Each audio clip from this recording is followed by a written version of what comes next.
وبركاته. الحمد لله.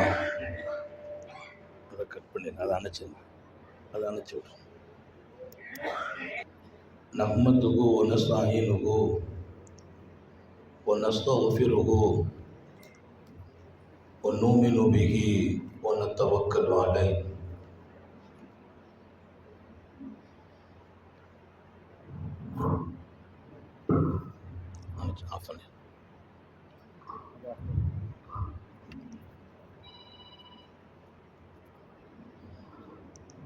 أعوذ بالله من شرور أنفسنا ومن سيئات أعمالنا. من يهده الله فلا مضل له ومن يضلل فلا هادي له. ونشهد أن لا إله إلا الله وحده لا شريك له.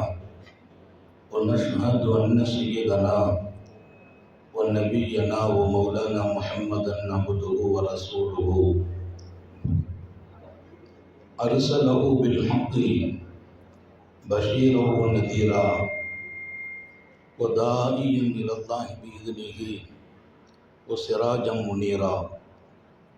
صلى الله على سيدنا محمد وآله الأبرار وأصحابه الأخيار وأزواجه الطيبات الطاهرات. أوصيكم عباد الله وإياي أولا بتقوى الله. أما بعد، فأعوذ بالله من الشيطان الرجيم. بسم الله الرحمن الرحيم.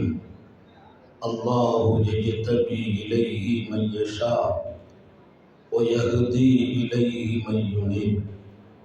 صدق الله مولانا العظيم. وقال نبي الله سيد البشر محمد رسول الله صلى الله عليه وسلم: صلاح أول هذه الأمة في الزهد واليقين. صدق نبي الله صلى الله عليه وسلم. எல்லாம் வல்ல அல்லாஹ்வின் அன்பும் மேலான கருணையும் நமக்கெல்லாம் வந்து சேரட்டுமாக. நமது உயிரினும் மேலான கண்மணி ஹாத்தமுன் நபியின் முஹம்மது ரசூலுல்லாஹி ஸல்லல்லாஹு அலைஹி வஸல்லம் அவர்களின் அன்பையும் ஷஃபாஅத்தையும் பெறுவதற்கு அல்லாஹ் நம் எல்லோருக்கும் தௌஃபீக் செய்வானாக. அல்லாஹ் ரஹ்மான் நமக்கும் நம்முடைய பெற்றோர், மனைவி, மக்கள், குடும்பத்தார் யாவருக்கும் உயிர் உள்ள வரையிலும் உடல் சுகத்தை நசீபாக்கி தருவானாக. மருத்துவமனை கஷ்டம், அதன் சிரமம் செலவுகளிலிருந்து நிரந்தரமான பாதுகாப்பை அல்லாஹ் நம் எல்லோருக்கும் கொடுத்தால் புரிவானாக. வானம் பூமியினுடைய ஆபத்துகளை விட்டோம், முசீபத்துகளை விட்டோம், கெட்ட முடிவுகளை விட்டோம் நம்மையும் நம் குடும்பத்தையும் பாதுகாத்து அருள் புரிவானாக. அவனுடைய படைப்புகளின் தீங்குகள் அனைத்திலிருந்தும் நம்மையும் நம் சமூகத்தையும் காத்தருள் புரிவானாக. அல்லாஹுவின் மகத்தான பேரருளால் மிகச்சிறப்பான நமது இந்த நிறுவனம் மதரசா இன்றைய தினம் தமிழகத்தினுடைய மிகச்சிறந்த உலமாக்கள் இங்கே இந்த நிகழ்வில் கலந்து சிறப்பிக்கிற ஒரு பாக்கியத்தை பெற்றிருக்கிறார். மௌலவி ஆஷிக் நூரானி அவர்கள் தன் அன்பு தந்தையின் பாட்டை அப்படியே தொடர்கிறார். அல்லாஹ் அவர்களின் ஹயாத்திலும் இந்த பேரின்பத்திலும் இன்னும் பறக்கச் செய்வானாக. மிக விரைவாக இந்த கட்டிடம் முழுமையாகி அதிகமான ஆலிமாக்கள், ஹாஃபிதாக்கள், காரியாக்கள் இங்கே உருவாக செய்வானாக. ரொம்ப அவருடைய உணர்வுபூர்வமான அந்த வார்த்தை உண்மையிலேயே கேட்டபோதே துவா செய்தேன். இங்கே மேடையில் அலங்காரம் அப்துல் ஜப்பார் ஹசரத் அவர்கள், மரியாதைக்குரிய என்னுடைய அன்பு சகோதரர் அபூ தாஹிர் ஆலிம் பாக்கவி ஹசரத், சங்கை மிக்க இம்தாதுல்லா ஹசரத் அவர்கள், இன்னும் சிறப்பான இந்த நிகழ்ச்சியின் தலைவர் அப்துல் மாலிக் ரஷாதி ஹசரத் பெருந்தகை, மிகச்சிறப்பாக இதை தொகுத்து வழங்கி கொண்டிருக்கிற அன்பு சகோதரர் மரியாதைக்குரிய முஹம்மது முபாரக் அலி சித்தாரி ஹதரத் அவர்கள், இன்னும் எல்லாருடைய பெயரையும் சொல்வதில் எனக்கும் இன்பம் என்று நேரத்தின் அருமை கவனத்தில் கொண்டு, சங்கை மிக்கவர்களே, இங்கே நமது வீட்டு பெண்கள் உருவாக்கப்படுகிறார்கள். ஆலிமாக்களாக ஹாஃபிவாக்களாக அவர்கள் வார்த்தெடுக்கப்படுகிறார்கள். இது காலத்தின் மிகப்பெரிய கட்டாயம். நாம் கடந்து வந்த பாதையை திரும்ப பார்த்தால் லட்சோப லட்ச பெண்கள் தான் இந்த தீனின் பலம். இந்த தீன் இன்று வரையிலும் நமக்கு வந்து கிடைத்திருக்கும் என்று சொன்னால் நாங்கள் பெண்களை மறக்க முடியாது. சர்க்காரை ஆலம் ஸல்லல்லாஹு அலைஹி வஸல்லம் எல்லா இடத்திலும் பெண்களை நிறுத்தி அழகு பார்க்கிறார்கள். கல்வியின் எல்லா துறைகளிலும் உத்தம நபிகள் ஸல்லல்லாஹு அலைஹி வஸல்லம் தன் வீட்டு பெண்களில் இருந்து துவக்கி சமூகத்தின் பல்லாயிரம் பெண்களை களமாடச் செய்தார்கள். போர்க்களத்தில் கூட பெண்களை அனுமதிக்கிறார்கள். சேவை உலகில் பெண்களுக்கு பங்களிக்கிறார்கள். எல்லாவற்றையும் விட மேலாக மருத்துவ சேவையில் சர்க்காரை ஆலம் அன்னை ஷிஃபாவுல் அதவியாவை ஒரு மருத்துவராக ஆக்கினார்கள். ஹந்தக்கு களம் வெற்றி பெற்ற போது அதில் கிடைத்த சொத்துக்களில் அந்த மருத்துவ சேவைக்கு ஒரு பங்கையே ஒதுக்கினார்கள் பூமான் நபி ஸல்லல்லாஹு அலைஹி வஸல்லம். இஸ்லாமிய முதல் மருத்துவ பெண்மணி அன்னை ஷிஃபாவுல் அதவியா ரலியல்லாஹு அன்ஹா. அவர்களுக்கு நீண்ட காலம் ஹந்தக்கில் முஸ்தஸ்பா ஷிஃபாவுல் அதவியா அம்மாவின் பெயரால் ஒரு மருத்துவமனை இயங்கிக் கொண்டிருந்தது. அந்த மருத்துவமனையில் மிகப்பெரிய பங்களிப்பை அல்லாஹுவின் தூதர் ஸல்லல்லாஹு அலைஹி வஸல்லம் செய்கிறார்கள். எங்கள் சகோதரிகளுக்கு நான் சொல்கிறேன், இந்த பாதையில் பெருமானார் ஸல்லல்லாஹு அலைஹி வஸல்லம் பெண்களை வைத்து அழகு பார்க்கிறார்கள். கல்வி துறைகளிலும் ஆன்மீக துறைகளிலும் மார்க்கம் சார்ந்து மிகச்சிறந்தவர்களை உருவாக்குவதிலும் பெண்களின் பங்களிப்பை மறக்க முடியாது. மஸ்ஜிதுன் நபவியில் பெண்களை அனுமதித்தார்கள். தொழுகைக்காக வருவதற்கு அனுமதி கொடுத்த காலம் உண்டு. பின்பு மறுக்கிறார்கள், வேண்டாம் என்கிறார்கள். காலச்சூழலை கவனத்தில் கொள்கிறார்கள். ஆனால் என்னை பார்த்தவர்கள் தொழ வேண்டும். அப்படி வந்தபோது 6 மாத குழந்தைகளை அந்த மதீனத்து பெண்கள் தூக்கி வருகிறார்கள். 8 மாத குழந்தைகளை தூக்கி வருகிறார்கள். மதீனத்தின் பனி ரொம்ப கனமான பனி, அடர்த்தியான பனி. உதடெல்லாம் வெடித்து போகும், கால்கள் வெடித்து போகும். மதீனாவின் பனி. அந்த பனியிலும் அவர்களின் குழந்தைகளை தூக்கி மஸ்ஜிதுன் நபவிக்கு கொண்டு வந்த சுபுகு தொழுகையில் தொட்டில் கட்டி படுக்க வைக்கிறார்கள். உமான் நபிகள் அதை அனுமதிக்கிறார்கள். அந்த பெண்களிடத்தில் கேட்டபோது அவர்கள் சொன்ன பதில் என்ன தெரியுமா? நாங்கள் ஆசைப்படுகிறோம், அதிகாலை எங்கள் பிள்ளைகளின் துவக்கம் உத்தம நபி ஸல்லல்லாஹு அலைஹி வஸல்லம் சுபுகில் ஓதுகிற அந்த புனித குர்ஆன், நபியின் குர்ஆன் எங்கள் பிள்ளைகளின் செவிகளில் விழுந்து அவர்களின் இதயம் ஒளிமயமாக வேண்டும். மதீனத்து அன்சாரி பெண்மணிகள். இங்கே இந்த சமூகத்தின் வெளிச்சம், இந்த சமூகம் பெண்களை பார்க்கிறது. ஒவ்வொரு வீடுகளிலும் நாளைய தலைமுறைகளை அழகாக்குவதற்கு இன்றைக்கு நாங்கள் நிஸ்வான்களை அதிகப்படுத்துகிறோம். தமிழகத்தில் ஆண்கள் மதரசாவை காட்டிலும் பெண்கள் மதரசா இன்றைக்கு அதிகமாக இருக்கிறது. ஆண்கள் மதரசாவை பொறுத்தவரையில் 5 பிள்ளைங்க இருந்தால் ஒரு பையன் ஆலிமாக்குங்கள் என்று சொன்ன காலம் உண்டு. ஆனால் 4 பெண் மக்களா 4 பிள்ளைகளையும் ஆலிமாவாக ஆக்குங்கள். 5 பெண்மணிகளா 5 பெண்மணிகளையும் ஆலிமாக ஆக்குங்கள், ஆலிமாக்களாக. ஏன்? ஒவ்வொரு பிள்ளையும் ஒவ்வொரு பெண்மகளும் அவள் மடிதான் முதல் பள்ளிக்கூடம். நானெல்லாம் அலிஃபு பாவை என் தாயாரிடத்தில் படித்தேன். நான் வீட்டை விட்டு வெளியே சென்ற போது மக்தபுக்காக என்னை அனுப்பும் என் தாயார் வாசலில் நின்று பிஸ்மில்லாஹி தவக்கல்து அலல்லாஹ் மாஷா அல்லாஹ் லா குவத்த இல்லா பில்லாஹ் எழுத்து உச்சரிக்க கூட தெரியாத அந்த காலத்தில் என்னுடைய 4 வயதில் என் இதயத்தில் பதிவு செய்கிறார்கள். எப்போ வாசலை விட்டும் காலை கீழே எடுத்து வைத்தால் மாஷா அல்லாஹ் லா குவத்த இல்லா பில்லாஹ் ஓதிட்டு போகணும்னு சொன்னாங்க. அன்றைக்கு நான் அதை மனதில் கொண்டு நான் மதரசாவில் போய் 18 வருஷம் வருஷத்துக்கு பின்னால் படித்தேன் அந்த பாடத்தை. 4 வயதில் என் தாய் பதித்த பாடம் இன்றைக்கும் உலகத்தில் எங்கு சென்றாலும் காலை தூக்கி கீழே வைக்கும் போது மாஷா அல்லாஹ் லா குவத்த இல்லா பில்லா அது கல்பில் இருந்து வெளியாகுது. ஏன்? ஒரு தாய் நடத்திய பாடம் மண்ணறையிலும் மறக்காது. ஆழமான இதயத்தில் நீங்கள் கொண்டு வாருங்கள்.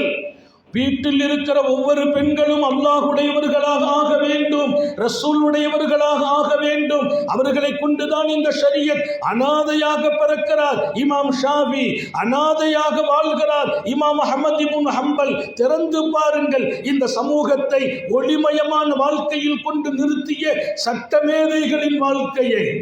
இமாம் ஷாஃபி அனாதையாகவே இருக்கிறார்.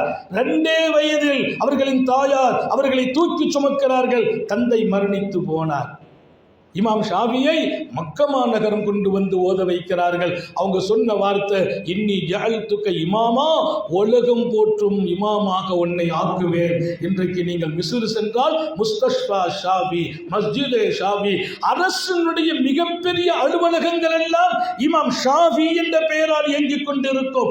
உலகம் போற்றும் மிகப்பெரிய சட்ட மேதையாக இமாம் ஷாஃபி ஆக்கப்படுகிறார். அவர் மிகச்சிறந்த மருத்துவராக, ஆன்மீக பேராசா, இன்னொரு பக்கம் சட்ட நிபுணராக குர்ஆனுக்கும் ஹதீஸுக்கும் விளக்கம் கொடுத்ததோடு அதிலிருந்து சத்துக்களை எடுத்து சட்டங்களை தொகுத்தார் இமாம் ஷாஃபி.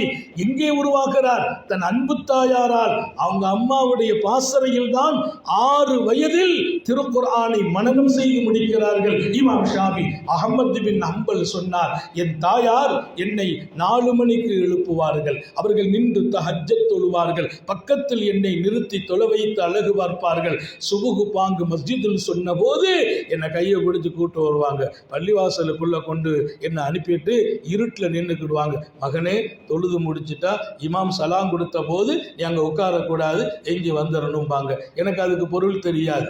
மகனே, இமாம் சலாம் கொடுத்தால் உடனே எழுந்திருச்சு வந்துரு. நான் போய் தொழுது முடிச்சுட்டு இமாம் சலாம் கொடுத்தா எழுந்திருச்சு வந்துடுவேன். ஒரு நாள் கேட்டேன், ஏமா டெய்லி அப்படி வர சொல்றீங்க? ஒன்றும் இல்லைப்பா, உன்னை பள்ளிவாசலுக்குள்ள விட்டுட்டு நான் வெளியில நின்று கொண்டு இருப்பேன், நீ வரணும். சின்ன புள்ள இமாம் அஹ்மத் இப்னு ஹம்பல், நீ வரணும். தந்தை இல்லை, மரணித்து போகிறார். நான் உன்னை காத்து கொண்டிருப்பேன். நீ தொழுது முடிச்சுட்டு வீட்டுக்கு வந்த பின்னால் நான் சுபுகு தொழுவேன் என்று நான் சொல்வேன். இந்த ஷரியத்தினுடைய வாழ்க்கை இன்றைக்கும் பாதுகாக்கப்படுகிறது என்று சொன்னால், ஒளிமயமான ஈமான் நம்முடைய கைவரையிலும் இன்று காப்பாற்றப்படுகிறது என்று சொன்னால், இந்த வழியில் நாங்கள் மறக்க முடியாத இடம் இந்த சமூகத்தின் பெண்மணிகள். இமாம் புகாரி மிகச்சிறந்த பாக்கியம் நிறைந்த அவர்களுடைய தாயாரால் ஆன்மீக பேரரசர் இமாம் கௌசுல் ஆலம், மெய்நிலை கண்ட ஞானி அப்துல் காதிர் ஜீலானி அவர்கள் சொன்ன வார்த்தை எல்லாருக்கும் இதயத்தில் பதிய வேண்டும். ஒரு பெரிய கொள்ள கூட்டம் என்னால் ஹிதாயத்து பெற்று சென்று எல்லாரும் சொல்றாங்க. உங்களுக்கெல்லாம் தெரியாது, அந்த கொள்ள கூட்டத்திற்கு ஹிதாயத்து கொடுத்தது அல்லாஹ் கொடுத்தான். அதற்கு பின்னால் இந்த அப்துல் காதிர் இல்லை, அப்துல் காதிரை வார்த்தெடுத்த அன்னை உம்முல் ஹைர் இருக்கிறார்கள் என்றார்கள். அப்துல் காதிர் இல்லை, அந்த பெரும் கூட்டத்தினுடைய கொள்ளைத்தனம் மாற்றப்பட்டு ஹிதாயத்து கிடைத்ததற்கு முஹய்யத்தீன் அப்துல் காதிர் இல்லை. எனக்கு பின்னால் என் தாயார் உம்முல் ஹைர் இருக்கிறார்கள். எங்க உம்மா சொன்னாங்க, பொய் சொல்லாதே, எங்க உம்மாவின் பாடம்தான் அந்த கூட்டத்தின் ஹிதாயத். ஆன்மீக ஞானிகளை வார்த்தெடுத்ததில் இந்த சமூகத்தில் நாங்கள் பெண்களை மறக்க முடியாது. மிகச்சிறந்த அழகான வாழ்க்கையை அருமையான தலைமுறைகளுக்கு கொடுத்ததால் இன்றும் மார்க்கம் எந்த ஒரு மாசும் படாமல் பாதுகாக்கப்படுகிறது. நமக்கெல்லாம் இப்போ கவலை எல்லாம் இன்றைக்கு நமது வீட்டு பெண்கள் சரியாக வேண்டும். எங்கோ திசை மாறி போகிறார்கள், எங்கோ சிந்தனைகளை பறக்க விட்டிருக்கிறார்கள், யாரையெல்லாமோ முன்மாதிரியாக ஆக்கி பார்க்கிறார்கள். நான் சொல்வேன், மிகச் சிறப்பான வாழ்க்கை நீங்கள் அல்லாஹ்வோடு ரசூலோடு ஆக வேண்டும். அந்த வாழ்க்கையை இந்த மதரசாக்கள் கொடுக்கிறது. நான் 2-3 நிஸ்வான்ல பாடம் நடத்துறேன், நேரம் ரொம்ப கம்மி. 4-5 நிஸ்வான் நம்ம பொறுப்புல இருக்குது. ஒரு பாடம் தஃப்சீர் அல்லது ஒரு ஹதீஸ் பாடம், அது கடைசி வருஷத்துல நடத்துறது. அந்த பிள்ளைங்க பட்டம் வாங்கிட்டு போற வருஷம் பாடம் ஒரு பக்கம். அதிகமாக அந்த பிள்ளைங்களுக்கான அறிவுரைகள், உங்க மடியில் இனி வலிமார்கள் வளர வேண்டும், உங்க பிள்ளைகளை டாக்டர் ஆக்குங்கள், வேண்டாம் என்று சொல்லவில்லை, ஒரு ஆலிம் டாக்டராக ஆக்குங்கள், இன்ஜினியராக ஆக்குங்கள், ஒரு ஆலிம் இன்ஜினியராக ஆக்குங்கள். அவர் சருக மாட்டார். எங்களுடைய நிம்மதி எங்கே? நாளைய தலைமுறை இந்த மண்ணில் ஈமானிலும் ஹிதாயத்திலும் பலமாக நிற்க வேண்டும். யாரை பற்றியும் நாங்கள் பயப்படுறது இல்லை. எந்த ஒருவராலும் இந்த தீனில் சிறுகளவு பலகீனத்தை உண்டாக்க முடியாது. நம்முடைய தலைமுறைகள் உருவாக வேண்டும். இன்னைக்கெல்லாம் போதைக்கு அடிமையான இளைஞர்கள் எங்களை ரணப்படுத்துகிறார்கள். இதயம் காயப்படுகிறது. எப்படி வந்தார்கள்? அவர்கள் தந்தைக்கு போதை பழக்கம் இல்லை, சகோதரனிடத்தில் இல்லை, அடுத்த வீட்டில் இல்லை. அப்படியானால் இந்த பிள்ளைகளுக்கு எங்கே போதை பழக்கமானது? 9th படிக்கிற பிள்ளைகளில் இருந்து 10th படிக்கிற பிள்ளைங்க +1 +2 ஒரு லிஸ்ட் எடுத்திருக்கிறாங்க. இதில் பெரும் கூட்டம் இன்றைக்கு போதைக்கு அடிமைப்பட்டு இருக்கிறார்கள், கஞ்சாவுக்கு அடிமைப்பட்டு இருக்கிறார்கள். ஏதோ மோகம் பிடித்து அந்த காற்றை நுகர்ந்து ஒரு மணி நேரம் போதையில் உட்கார்ந்து இருக்கிறாங்க பிள்ளைங்க என்று கேட்கிற போது மனசு தாங்க முடியல. நான் சொல்வேன், பெற்றோர்களே, உங்கள் மடிதான் வலிமார்களை உருவாக்கியது, உங்கள் மடிதான் நபிமார்களை உருவாக்கியது. இந்த மண்ணில் ஒருவர் கூட அல்லாஹ் நபியை பெண்களாக பிறக்க வைக்கவில்லை. எந்த ஒரு பெண்மணியும் நபியாக பிறக்கவில்லை. ஞாபகம் வையுங்கள் எங்கள் சகோதரிகளே, நபிமார்களையே வார்த்தெடுத்தவர்கள் நீங்கள். உங்கள் மடிதான் நபிமார்கள் வளர்ந்த மடி. உங்கள் அமுதை தான் நபிமார்கள் கொடுத்தார்கள், குடிச்சாங்க. இன்னைக்கு நபிமார்களுக்கு யாராச்சும் அட்வைஸ் பண்ணலாமா? நபிமார்களுக்கு அறிவுரை சொல்லும் அதிகாரம் யாருக்கும் உண்டா? சொல்லக்கூடாது. ஆனால் நபிமார்களுக்கு கூட அறிவுரை சொல்லும் மிகப்பெரிய தகுதி அவங்க தாயாருக்கு இருக்கிறது. சுலைமான் அலைஹிஸ்ஸலாம் மண்ணில் மிகப்பெரிய பேரரசர். அவங்க உம்மா சொன்னாங்களாம் சுலைமான் நபிட்ட, மகனே லாத்தனா முலைலா, நீ பகல்ல நிறைய ஹிதுமத்து செய்கிற சமுதாய பணி. இன்றைக்கு சுலைமான் அலைஹிஸ்ஸலாம் மனிதர்களுக்கு மட்டுமா உயிரினங்களின் பிரச்சனைகளை தீர்த்தாங்க, ஜின்னுகளுக்கு வழிகாட்டினாங்க. எல்லா காரியம் குறித்து அல்லாஹ் பேசுவான். உனக்கு பொறுப்பு நிறைய இருக்குப்பா, ஆனா ராத்திரி கொஞ்சம் ஓய்வுக்காக தூங்கி விடாதே. லாத்தனாமு லைலா, இரவு தூங்காதே மகனே. யாரு? அவங்க உம்மா சொன்ன அறிவுரையை வரலாறு தங்க எழுத்தால் பதிவு செய்திருக்கிறது. ஏன் தெரியுமா? குந்த வகீரன் யௌமல் கியாமா, இன்று நீ பேரரசன், இன்று நீ பேரரசன். தேவை உடையவர்களுக்கெல்லாம் உன் கையில் கொடுத்து அல்லாஹ் கொடுக்க செய்கிறான். ஆனால் நீ மறுமையில் அரசனாக இருக்க வேண்டும். குந்த வகீரன் யௌமல் கியாமா, நீ ராத்திரி பூரா தூங்கி விட்டால், இரவு நேரம் நின்று ரப்போடு உன் காலம் ஆக்கப்படாமல் போனால் மறுமையில் ஃபகீராகி விடுவாய் என்று சுலைமான் நபிக்கு பாடம் சொல்லிக் கொடுத்த இந்த சமூகத்து பெண்களை நாங்கள் நினைத்து பார்க்கிறோம் நன்றியோடு. நாளைய தலைமுறைகள் இந்த மண்ணில் எங்கள் நிம்மதி காற்றை நாங்கள் உண்டாக்க நினைக்கிறோம். அவங்க அழகா உருவாகணும். அதற்கு மிகச்சிறந்த இடம் நீங்கள் தான். நான் என் தாயாரால் உருவாக்கப்பட்டேன். இன்றைக்கு எங்கெல்லாமோ போகிறோம். காபாவுக்கு போன உடனே முதல் வேலை சுபுகு தொழுவிட்டு தவாஃபு செய்கிறது. அந்த தவாஃப் எங்கள் உம்மாவுக்கு எங்கள் தாப்பானாருக்கு தான் அந்த தவாஃபு. இப்பவும் மதரசாவில் இருந்து நான் சுபுகு தொழுகை இமாமா நின்று தொலை வைப்பேன். தொழுது முடித்தபோது நேராக அம்மா அப்பா அடக்க ஸ்தலத்துக்கு போய் ஒரு யாசீனையும் தபாரக்கும் ஓதி அம்மா அப்பாவுக்கு துவா செய்துட்டு வந்துடுவேன். இன்றைக்கும் நம்ம வாழ்க்கை அவர்களை மறப்பதில்லை. அவர்களுக்கு லட்சோப லட்ச நன்மைகள் பெருமானார் ஸல்லல்லாஹு அலைஹி சொன்னாங்க, வலதுன் சாலிஹுன் எதோ லகு. நீங்கள் போகிற போது உலகத்தில் நீங்கள் விட்டுட்டு போகிற சொத்து எது? உங்களுக்கு துவா செய்கிற பிள்ளைகளை விட்டுட்டு போங்க. உங்களுக்கு துவா செய்கிற அல்ஹம்துலில்லாஹ், உங்களுக்கு துவா செய்கிற பிள்ளைகளை விட்டுட்டு போங்க. அப்படி பிள்ளைகளை வார்த்தெடுங்கள். இன்றைக்கு பெற்றோர்களை இருக்கிற காலத்திலேயே நினைக்காத பிள்ளைகள் உருவாகிவிட்டார்கள். மரியாதை இல்லாமல் நடத்தும் பிள்ளைகள் உருவாகிறார்கள். அது ஒரு ஆரோக்கியமான காரியம் அல்ல. இந்த சமூகத்தின் இளைஞர்கள் எங்கேயோ திசை மாறி போகிறார்கள். அதை மாற்றியமைப்பதற்கு நாளைய தலைமுறைகளாவது அழகாகட்டும் என்பதற்கு தான் இந்த நிஸ்வான்களில் இத்தனை அக்கறையும் இத்தனை கவனமும். நேரத்தின் அருமை கருதி முடிக்கிறேன். அதற்கு அரை மணி நேரம் சொன்னாலும் 1:30 முடிக்கணும். அந்த கணக்குப்படி முடிச்சிருவோம். நான் ஒரு செய்தியை சொல்வேன். பெருமானார் ஸல்லல்லாஹு அலைஹி வஸல்லம் அவர்களை கொண்டு கலிமா சொன்ன போது இன்பம் கண்ட பெண்மணிகள் லட்சோப லட்ச பெண்மணிகள். அடுத்த தலைமுறை இன்னைக்கு வரைக்கும் நீங்கள் எடுக்கலாம். அதில் இன்பத்தில் உச்சம் அன்னை உம்மு ஷரீக் ரலியல்லாஹு அன்ஹா. பேரின்பம் மாணவியின் வார்த்தையில். இன்னொரு பக்கம் அம்மா சொல்வாங்க, என் இரவு தூக்கம் எல்லாம் கனவாக வந்தது. என்ன கனவுமான்னு கேட்டோம். எங்களை சுற்றி இருக்கிற மக்கத்து குறைஷிகளின் ஒவ்வொரு வீடுகளின் கதவை தட்டி அல்லாஹுவை ரசூலை கொண்டு நான் ஞாபகப்படுத்த வேண்டும். இதுதான் பெரிய வேலை. பெண்களின் உள்ளத்தில் இது பதிவானால் அந்த துடிப்பு ஒரு மிகப்பெரிய மாற்றத்தை கொண்டு தரும். காத்தமுன் நபியின் ஸல்லல்லாஹு அலைஹி வஸல்லம் அவர்களுக்கு இந்த பாதையில் தோள் கொடுத்த பெருமை அன்னை ஹதீஜாவுக்கு சொந்தம். என் ஹதீஜாவுக்கு நான் கைமாறு செய்ய துன்யாவில் எதுவும் இல்லை என்கிறார்கள் அகிலத்தின் அருட்படை சர்க்காரை ஆலம் ஸல்லல்லாஹு அலைஹி வஸல்லம். என் ஹதீஜாவின் மொத்த பொருளாதாரமும் என் ஈமானின் பலம் என்றார்கள். ஏழையாக இருந்த தங்களை அல்லாஹ் பணக்காரராக ஆக்கினான் என்று சொன்னான் திருக்குர்ஆனில். தஃப்சீரை திறந்து பாருங்கள். பிமாலி ஹதீஜா, ஹதீஜாவின் பொருளை கொண்டே அல்லாஹ் தங்களை பணக்காரராக ஆக்கினான். ஹதீஜா பிராட்டியார் திருமணத்திற்கு பின்னால் மக்காவின் பெருமக்கள் வேலை அம்மாட்ட போய் பார்க்கணும், அம்மா தான் வேலை கொடுப்பாங்க, அம்மா தான் முதலாளி. அவங்கள்ட்ட போய் கேட்டபோது எந்த நாட்டுக்கு போகணும், எந்த ஊருக்கு துணிமணி கொண்டு போகணும். இன்று முதல் இந்த பொருளின் சொந்தக்காரன் நான் அல்ல, முஹம்மது ரசூலுல்லாஹ். இன்னைக்கு நான் அல்ல, இதன் எஜமான் முஹம்மது ரசூலுல்லாஹ். மொத்தத்தையும் கொண்டு ரசூலை தேர்ந்தெடுத்தாங்க.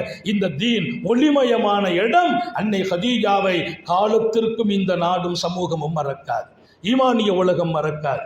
அன்னை உம்மு ஷரீக்கு சொன்னாங்க, என் கனவெல்லாம் குறைஷிகளின் இதய துடிப்பில் முஹம்மது ரசூலுல்லாவை கொண்டு உட்கார வைக்கணும். அல்லாஹ் அந்த துடிப்பை நமக்கும் தருவானாக. ஆலிமாக்களாக பட்டம் பெறுகிற எங்கள் அன்பு கண்மணிகளுக்கு சொல்கிறோம், நீங்கள் கடமை ஆலிமாவாயிட்டு முடிச்சிடாதீங்க. நீங்கள் வாராது உழைக்க வேண்டும், அயராது உழைக்க வேண்டும். உங்கள் பக்கத்து வீட்டில் கொண்டு இதை சேருங்கள், உங்கள் தோழியர்களுக்கு கொண்டு சேருங்கள். இனியும் அடுத்த தலைமுறைகள் இங்கே வந்து ஓதுவதற்கு ஊக்கம் தாருங்கள். இப்போ நான் என் மகளை பெண் மகள் தான் ஆலிமாவாக ஆக்கினேன். அவள் பிஎஸ்சி முடித்தா, பிகாம் முடித்தா, அதுக்கு பின்னால் எம்எஸ்சி முடித்தா. இப்போ என்ன அடுத்த புள்ள அவள் அரபிக்கில் பிகாம் பிஏ முடித்தா, எல்லாமே முடிஞ்சிச்சு. ஆனாலும் 2 பொண்ணும் ஆலிமா. ஒரு மதரசாவின் பிரின்சிபாலாக அவளை ஆக்கி வைத்தோம். அவள் தஃப்சீர் நடத்துவா, நான் நின்று வியந்து கேட்பேன். என் புள்ள மிஷ்காத்து நடத்துவா, நான் ரசித்து கேட்பேன். இதுதான் ஒரு பெரிய வாழ்க்கை. நம்முடைய பிள்ளைகள் மிகச்சிறந்த நாளைய தலைமுறைகளை உருவாக்கணும். பிள்ளைங்களுக்கு நான் அடிக்கடி சொல்வேன், வாமா எனக்கு பின்னால் எங்கள் உம்மா வாப்பாவுக்கு நான் துவா அனுப்புகிறேன், எனக்கு பின்னால் உன்னுடைய துவா எனக்கு வரணும். துவா செய்கிற பிள்ளைங்களை நீ உருவாக்கிட்டே இருக்கணும். அல்லாட்ட நான் கேட்ட துவா என்ன தெரியுமா? என் ரூஹு பிரியணும், நான் புகாரி ஷரீஃப் நடத்தும் போது பிரியணும். ஏன் என் ரூஹு பிரியணும்? இன்னைக்கு கிட்டத்தட்ட 35 ஆண்டுகள் புகாரி ஷரீஃப் நடத்துகிறோம். அந்த நேரம் தான் ரூஹு பிரியணும். ஏன்னா இது ஒரு மிகப்பெரிய ஞானம். இது ஆயிரம் மக்களை உருவாக்குகிறவர்களை நாம் உருவாக்க வேண்டும். அதிலும் குறிப்பாக பெண் மக்கள் அழகாக உருவாக வேண்டும், ஒழுக்கம் சார்ந்து உருவாக வேண்டும், அல்லாஹ்வோடும் ரசூலோடும் நம்பிக்கை இதயத்தோடு உருவாக வேண்டும். பெருமானார் சொன்னாங்க, இந்த உம்மத்தினுடைய ஆரம்ப சலாகும் இணக்கமும் ஆரம்ப வெற்றியும் உலகப்பற்றை குறைத்த போது ஏற்பட்டது. சலாஹு அவ்வலி ஹாதியில் உம்மா பிஸ்ஸுஹுதி வல் யகீன். 2வது பாலமான பலமான அல்லாஹ்வின் மீது மார்க்கத்தின் மீது நம்பிக்கையால் ஏற்பட்டது. எனக்கு ரப்பு விட மாட்டான், என் ரப்பு எனக்கு கொடுப்பான், வாழ்க்கை ஒளிமயமாக்குவான். அவன் தீனுக்காக, அவனுடைய மார்க்கம் பாதுகாக்கப்படுவதற்காக, மிகச்சிறந்த சாலிஹீன்கள் இந்த மண்ணில் உருவாகி வாழ்வதற்காக நான் என்னை அர்ப்பணிப்பேன் என்று முடிவெடுங்கள். அல்லாஹ் உங்களை எங்கோ உயர்த்துவான். உலகமே சேர்ந்தாலும் உங்களின் உயர்வை தடுக்க முடியாது. அது யகீன். பெருமானார் சொன்னாங்க. இன்னொரு ஹதீஸ் இமாம் அல்பானி அறிவிப்பார், நஜா அவ்வல் பெருமானார் ஸல்லல்லாஹு சொன்னாங்க, அவ்வலு நஜா ஹாதியில் உம்மா. அல்லது இன்னொரு ஹதீஸ்ல நஜா அவ்வலு ஹாதியில் உம்மா, இந்த உம்மத்தின் ஆரம்பம் வெற்றி பெற்றார்கள் பில் யகீன். யகீனை கொண்டு தான் வெற்றி பெற்றாங்க. என்ன யகீன்? எங்க ரப்பு தீனுக்காக, தீனின் வளர்ச்சிக்காக, தீனின் உயர்வுக்காக நான் அர்ப்பணிப்பேன், அல்லாஹ் எனக்கு உதவி செய்வான், அல்லாஹ் என்ன பாதுகாப்பான். நான் நிறைவுக்கு வருகிறேன். அன்னை உம்மு ஷரீக்கு எடுத்த முயற்சியை கைவிடலை. காலையில் ஒரு 11:30 மணிக்கு எல்லாரும் தூங்குவாங்க, கையில் உள்ளாண்ட பேரால். அம்மா வீட்டுக்கு போயிடுவாங்க. கரெக்டாக அந்த வீட்டில் போய் பெண்களை மட்டும் உட்கார வச்சு பேசி அந்த வீட்டில் ஹிதாயத்தை கொடுத்துறது, ஈமானை கொடுத்துறது. அடுத்த வீடு பெரிய மாற்றம். எந்த அளவுக்கு அரபுகள் வீட்டுக்கு வந்தால் அந்த பெண்கள் நடந்து கொள்கிற முறை, அவங்க பணிவிடை செய்கிற முறை, அவங்க பேச்சு முறை, ஏதோ மாற்றம் தெரியுது. நம்ம மனைவியா இப்படி, நம்ம தாயாரா இப்படி, மக்காவாசிகள் எப்படி இந்த மாற்றம்? ஏதோ இது முஹம்மது ரசூலுல்லாஹ்வின் மாற்றம் போல் இருக்கிறது அப்படிங்கிற அலசுறாங்க. ஏதோ நடந்து கொண்டு இருக்கிறது. யாரும் இங்கே வந்துட்டு போகிறாங்க, ஆளை போட்டு கண்டுபிடிச்சிட்டாங்க. உம்மு ஷரீக்கு வர்றதை கண்டுபிடிச்சி அம்மாவை தூக்கிட்டாங்க. 3 நிமிஷத்தில் முடிக்கிறேன். அம்மா தூக்கி கொண்டு போயிட்டாங்க. எங்கே கொண்டு போனாங்க? எங்கே கொண்டு போனோம்னே தெரியல. பாலைவனத்தில் கொண்டு போய் அம்மா சொல்கிறாங்க, என்னை கட்டி போட்டாங்க. 2 கையையும் கட்டி போட்டாங்க, 2 காலையும் கட்டி போட்டாங்க. 2 கையையும் காலையும் கட்டி போட்டார்கள் மாத்திரமல்ல, சாப்பாடு கொடுக்கல. அவங்க சொன்னது, எவ்வளவு குடும்பத்தில் நீ மாற்றத்தை கொடுத்து விட்டாய், உன்னை உயிரோடு விட மாட்டோம். இதில் என்னன்னா, அந்த அம்மா குடும்பம் பெரிய குடும்பம். அதனால் அந்த அம்மாவை சீக்கிரம் கொல்ல முடியாது. அதனால் கட்டி போட்டு பசியில் போட்டு தண்ணி கொடுக்கறதுல சாப்பாடு கொடுக்கல. அம்மா சொன்னாங்க, 3 நாள் பசியோடு இருந்தேன், தாகம். தண்ணி அப்படி குடத்தை கட்டி வச்சிருவாங்களாம், குடிச்சிடக்கூடாது. இதுக்கு மேலே கட்டி வேறப்படுங்க. ஒரு கொச்சியை நட்டி அதில் கயிறை கட்டி போட்டுருக்காங்க. அம்மா சொன்னாங்க 3 நாள். 3ஆவது நாள் மதியம் 1 மணி, எல்லாரும் தூங்கிட்டு இருந்தாங்க. அப்போ திடீர்னு மேலே சலசலன்னு சத்தம். மேலே பார்த்தா பூஜாவில் தண்ணி இறங்குச்சு. அந்த தண்ணி அப்படியே மேலே உள்ள சுகமாக இருந்துச்சு. பாலைவன வெயிலில் கிடந்து கஷ்டப்படுறேன், 3 நாள் தண்ணி இல்லை, சாப்பாடு இல்லை. அந்த தண்ணியை வாங்கி பருகினேன். மீண்டும் மேலே போச்சு பூஜா. ஆனால் மேலேருந்து பூஜா இறங்குற அதை தாங்கி பிடிக்கிற கயிறும் இல்லை, கயிறு இல்லை, பூஜா இறங்கியது. அதை வாங்கினேன், அப்படியே குடித்தேன். 2வது குடித்தேன், 3வது குடித்தேன். மேலே பூரா அது தெளித்தது. ஆரோக்கியமானேன், சுகமானேன். எந்த அளவிற்கு? மிக புதிய ஒரு பெண்ணாக மாறினேன். கொஞ்ச நேரம் ஆச்சு, அது பூஜா போயிட்டு இவங்க முழிச்சிட்டாங்க. முழிச்ச உடனே கேட்டாங்க, என்ன இவ்வளோ ஃப்ரெஷ்ஷாக இருக்க, நீ பட்டினி கிடந்து மாறியா இருந்தியே, எவ்வளோ தெளிவாக இருக்கிறியே, தண்ணி குடித்தான்னு பூஜா போய் திறந்து பார்த்தா அவங்க குடமெல்லாம் கட்டி இருக்குது, தோல் துருத்திகள் போகிறான். அம்மா சொன்னாங்க, அதெல்லாம் ஒன்றும் இல்லை, மேலேருந்து தண்ணி வந்துச்சு, குடித்தேன். அவங்க சொன்ன வார்த்தை, இன் குந்தி சாதிகதன் ஃபதீனுகி அஹக்கு மின் தீனினா. நீ உண்மையில் வானத்திலிருந்து தண்ணி வந்துச்சு, குடித்தேன், ஆரோக்கியமாக இருக்குன்னு சொன்னால் உன் முகம் அவ்வளோ ஒளிவாக இருக்குது. நாங்கள் சாப்பாடு கொடுக்காம நீ ரொம்ப பிரகாசமாக இருக்கிற, தெளிவாக இருக்கிற. நீ சொல்கிறது உண்மை என்றால் நாங்கள் வாழ்ந்து கொண்டிருக்கிற மார்க்கம் சத்தியம் இல்லை, நீ வாழும் மார்க்கமே சத்தியம் என்று சொன்னார்கள். மாத்திரம் அல்ல, அல்லாஹ் அருள் புரிந்த அம்மா சொல்கிறாங்க, அங்கே இருந்த என்னை தூக்கி கடத்தி வச்சுருந்தாங்க பாருங்க, அத்தனை பேரும் முஸ்லீம் ஆகிவிட்டார். வீடுகளில் சென்று அல்லாஹ்வை ரசூலை கொடுத்த மிகப்பெரிய பாக்கியம் உம்மு ஷரீக். இங்கே கடத்தி கொண்டு வந்தவர்களுக்கும் ஹிதாயத்தை நசீபாக்குறாங்க. ஏன்? என்னை பசியில போடு, தாகத்தில் போடு, என் ரப்பு கைவிட மாட்டான். இந்த உம்மத்தின் மிகப்பெரிய வெற்றி அல்லாஹ்வின் மீது வைத்திருக்கும் நம்பிக்கை. அதை பெண்கள் உலகத்தில் பாடமாக்குவோம், கொடுப்போம். அவர்கள் 1000 அடுத்த தலைமுறைகளை அந்த நம்பிக்கையோடு வளர்க்க வேண்டும். அப்படி வளர்க்கிற போதுதான் இந்த மண்ணில் சாலிஹீன்கள் உருவாகுவார்கள். ஒவ்வொரு வீட்டிலும் வலிமார்கள் உருவாக வேண்டும். அல்லாஹ்வை அடுத்தவர்களுக்கு கொண்டு சேர்க்கிறவர்கள் உருவாக வேண்டும். எல்லாம் அல்லாஹ் தௌஃபீக் செய்வானாக. இந்த நிஸ்வான் இன்னும் 12 காலம் தன் பயணத்தை தொடரச் செய்வானாக. எங்கள் அன்பு சகோதரர் ஆஷிக் நூரானியின் ஹயாத்திலும் சுகத்திலும் இந்த உறுதிப்பாட்டிலும் அல்லாஹ் பரக்கத் செய்வானாக. அவங்க தகப்பனாரின் கபரை சொர்க்க பூங்காவாக்கி வைப்பான். அந்த சேவை பாருங்க இன்னும் தொடருது. அவர் உறுதி கொண்டு இருக்கிறார், என் ஹயாத் வரைக்கும் நடத்துவேன். அல்லாஹ் அந்த வார்த்தை அவர் சொல்லுவோம், நான் ஆமீன் சொன்னேன். ஏன்னா அது ஒரு பெரிய நம்பிக்கை. அவங்க நினைச்சா எங்கேயோ போகலாம், என்னமெல்லாமும் செய்யலாம். அந்த நம்பிக்கை அதுதான் பெரிய விஷயம். அவங்க தந்தை செய்த அந்த பணியை இவர்கள் மாத்திரமல்ல, இவர்களின் சந்ததியும் செய்ய அல்லாஹ் தௌஃபீக் செய்வானாக. இப்படி பிள்ளையை உருவாக்கின எங்கள் நூருல் ஈமானுக்கு நான் ரொம்ப எங்களுடைய சேலம் மதரசா அபுதார் ஹசரத்து அப்துல் மாலிக் ஹசரத்து போன்ற எங்கள் பெரியவங்களுக்கெல்லாம் நன்றி சொல்கிறேன். இப்படி தெரிஞ்சிருந்தால் நானும் அங்கே போய் ஓதி இருப்பேன். ஆரம்பத்தில் ஒரு பெரிய பாக்கியம், உறுதிமிக்கவர்கள் உருவாக்கப்படணும். அதான் எங்கள் மதரசாவில் பிள்ளைங்க பட்டம் வாங்குவோம், அதான் சொல்லி விடுவோம், தம்பி நம்பிக்கையோடு போ, எங்கே போகிறோன்னா இல்லை, மௌத் வரைக்கும் இந்த ஹிதுமத்து செய்யணும். இங்கே நம்பிக்கை, நிம்மதி, எல்லாவற்றுக்கும் மேலால் இங்கே ராஸிக் அல்லாஹ்வாக இருக்கிறான், கொடுக்கிறவன் எல்லாம் அல்ல அல்லாஹ். அப்படி ஒரு நல்ல சூழலை இந்த மதரசாவுக்கு நசீபாக்குவாங்க. இன்ஷா அல்லாஹ் சீக்கிரம் இந்த கட்டிடம் முழுமையாகி திறப்பு காண செய்வானாக. அவங்களுக்கு இன்னும் தோல் கொடுக்கறதுல அவங்க மாமனார் இருக்கிறாங்க, நம் மரியாதைக்குரிய தூத்துக்குடி மம்போ சலாஹுனுடைய அன்பான முதல்வர், எங்களுடைய பாசத்திற்கினிய சகோதரர் இம்தாதுல்லா ஹதரத். அவங்க இஹ்லாஸான ஆளு, எல்லாம் அல்ல அல்லாஹ். இப்படி இன்ஷா அல்லாஹ் நம்ம எல்லாரும் சேர்ந்து தோல் கொடுப்போம். அல்லாஹ் தௌஃபீக் செய்வானாக, ஹயாத்தில் பரக்கத் செய்வானாக, சுகத்தில் பரக்கத் செய்வானாக. விடும் மூச்சும் எழும் பேச்சும் அவன் சிந்தனையாக்குவானாக. ஓடும் ரத்தம் கூட அவன் இஷ்டு கலந்து ஓட வைப்பானாக. நாம் பெற்ற பிள்ளைகளை கண்குளிர்ச்சி ஆக்குவானாக. நம்முடைய பிள்ளைகளின் இல்மிலும் ஈமானிலும் அமலிலும் ரிஸ்கிலும் கருணை உள்ள ரப்பு பரக்கத் செய்வானாக. நம்ம பிள்ளைங்களுக்கு உரிய காலத்தில் பொருத்தமான ஜோடிகளோடு திருமணங்களை நசீபாக்குவானாக. குழந்தை பாக்கியங்களை தருவானாக. முஹம்மதுர் ரசூலுல்லாஹி ஸல்லல்லாஹு அலைஹி வஸல்லம் அவர்களின் நபியின் மிகச்சிறந்த வழிகாட்டுதலை ஏற்று இஷ்கோடு பின்பற்றி வாழச் செய்வானாக. ஹயாத்து வரையிலும் கருணை உள்ள ரப்பு நம் யாவரையும் நமது குடும்பத்தையும் ஆஸ்பத்திரி வாழ்க்கையில் இருந்து பாதுகாப்பானாக. அதன் செலவு சிரமங்களிலிருந்து பாதுகாப்பானாக. முடங்கி விடாமல், படுக்கையில் விழுந்து விடாமல், யாருக்கும் சுமையாகி விடாமல் கருணையே நிறைந்த ரப்புல் ஆலமீன் நம் யாவரையும், நமது குடும்பத்தையும், நமது அடுத்தடுத்த தலைமுறைகளையும் பாதுகாப்பானாக. இந்த நாட்டில் நாம் நிம்மதி காற்றை சுவாசிக்க செய்வானாக. நீண்ட நெடிய நாட்கள் நோய் நொடிகள் இல்லாமல் உடல் ஆரோக்கியத்தோடு மன நிறைவோடு இன்பத்தோடு அல்லாஹுவை நின்று வணங்கி வழிபட்டு வாழும் நசீபையும் பாக்கியத்தையும் எல்லாம் அல்ல அல்லாஹ் உங்களுக்கும் எனக்கும், நம்மை ஈன்றெடுத்த தாய் தந்தையர்களுக்கும், நமது மனைவி மக்கள் உற்றார் உறவினர் யாவருக்கும் கொடுத்தருள் புரிவானாக.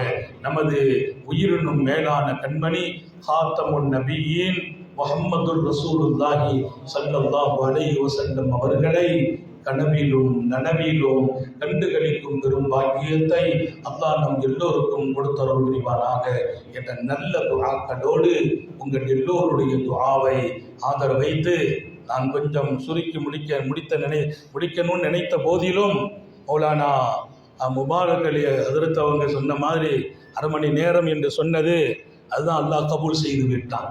அல்லாஹ் சொன்ன ஒவ்வொரு வார்த்தைகளும் நமது இருதயத்தின் சிகிச்சையாக ஆக்கி வைப்பானாக. நாளைய வாழ்க்கையாக இந்த சமூகம் எடுக்க செய்வானாக. எல்லோருடைய துஆவை ஆதரவைத்து, குறிப்பாக மேடையிலும் கீழையும் இருக்கிற மிக கண்ணியமான உலமாக்களின் உயிரோட்டமான துஆவை ஆதரவைத்து என் வார்த்தைகளை நிறைவுபடுத்துகிறேன். வாஹிரு தஅவானா அனில் ஹம்துலில்லாஹி ரப்பில் ஆலமீன். அஸ்ஸலாமு அலைக்கும் வரஹ்மத்துல்லாஹி வபரகாத்துஹு.